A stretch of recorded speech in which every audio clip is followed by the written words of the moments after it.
Folks who are living outdoors, they're always in survival mode, wondering when the next person that's going to try to steal them, assault them, intimidate them, whatever the case may be. And so it's like almost being in fight or flight mode all the time. If the country had come up with a one-size-fits-all solution to the homelessness crisis, we wouldn't have the situation that we're in now all across the country. And so you have to be willing to try different approaches, try something that's a little bit different than what has been tried in the past. The City of Vancouver has stepped forward with a homelessness response plan to provide a compassionate, multifaceted approach to address the crisis of homelessness. Working with partners, these city programs and services are helping to remove the barriers individuals face with homelessness. Mail service is important. Folks need an address to get their ID delivered to get any kind of bank statements, any kind of, pretty much to do any kind of business, you need mail. We offer it to anyone in Clark County, and we offer that 6-day-a-week pickup at 2 different locations. Sanitation sites were originally set up as a COVID response because a lot of places closed during COVID where people would typically be able to go inside and use a restroom, a library, restaurants, etc. And then as we're coming out of COVID, we decided to keep them because people who live outside need a place to use the bathroom and, wash their hands regularly. There are currently 10 sanitation stations throughout Vancouver, mostly near large encampments. Safe Park site also originated as a COVID response. So for people living in their cars, trucks, RVs, trailers, etc., we average about 70 individuals living in their vehicles on that site, and it's staffed 24/7. The Safe Park site is an old C-Tran transit center that was no longer being used. For a lot of folks, particularly at the Safe Park, their barrier to housing is just affordability. We have lots of people out there that are working actually. Like 80% of the residents at Safe Park. And then again, because the need for safe places to park is so great, we have decided to keep the Safe Park around. The Homeless Assistance and Resource Team, or HART, are city staff that work to address the impacts of homelessness in the community. We all have different roles, but we tend to do our work together for the most part.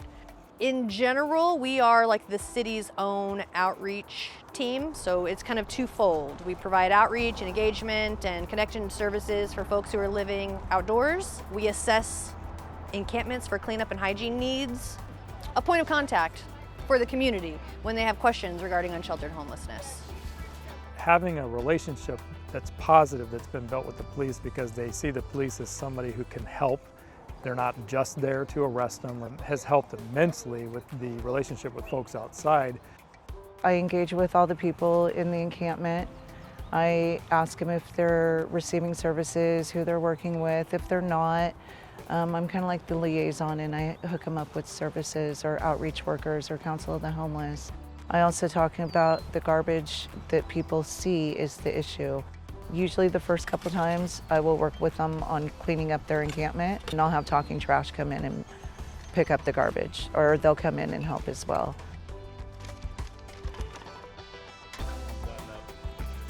The Talking Trash program is a partnership with the city and SHARE, a local nonprofit to employ people to help address litter in Vancouver. Talking Trash has weekly and daily routes that they do. They only hire people that are experiencing homelessness to give them work experience, get them off the street, help them make money, help them get into apartments and get stable.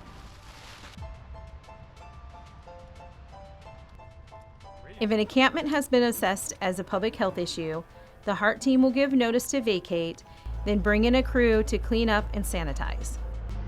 And the rodents were out of control, the solid waste was out of control. We needed to clean and sanitize for not only for the land, but for their safety as well. A lot of times people just don't know how to clean up. You know, things have changed since they've lived outside. It's very easy to get judgmental about the unhoused population and talk about, well, why don't they just go get jobs? But that's from such a position of privilege. I mean, how do you get a job if you can't take a shower? one of the many problems with people living in tents. It's not an adequate shelter, particularly in the Pacific Northwest. I mean, it rains a lot here. It's pretty gray most of the year. Leaving someone in a tent, even if it's on like a sanctioned space, I think you're still leaving them in survival mode because they're kind of constantly having to figure out how to stay warm, how to stay dry. And we really wanted to kind of remove those barriers that kind of weigh on people when they're outside so that they can just focus on accessing the service that they need. So these shelters do that. They've got power, they've got heat, they're dry. It's life-changing. It's the best Christmas present we can ever ask for, being homeless. You know, it's so hard being able to, you know, go out there and be able to find a place at night to sleep every night. Here you can, we know we can. You can come here and just not worry, not have to worry. There are currently 2 safe stay communities in the city with another opening in the summer. The sites are on city property and managed by service providers 24/7.